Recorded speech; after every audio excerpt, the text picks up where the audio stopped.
साम्राज्य, सामान्यांचा असामान्य आवाज। विद्यापीठास प्रधानमंत्री उच्च शिक्षा अभियानातून 100 कोटी मंजूर। प्रधानमंत्री उच्च शिक्षा अभियानातून पुण्यश्लोक अहिल्यादेवी होळकर सोलापूर विद्यापीठास 100 कोटी रुपये निधी मंजूर झाल्याची माहिती कुलगुरू प्राध्यापक प्रकाश महानवर यांनी रविवारी पत्रकार परिषदेत दिली।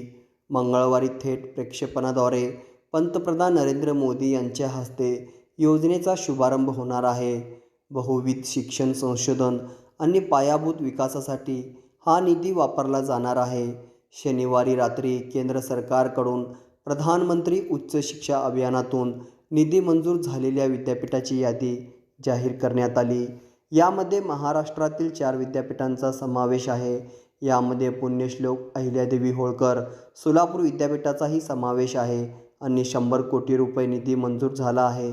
20 फेब्रुवारी 2024 रोजी प्रधानमंत्री नरेंद्र मोदी यांच्या हस्ते या योजनेचा शुभारंभ होणार आहे।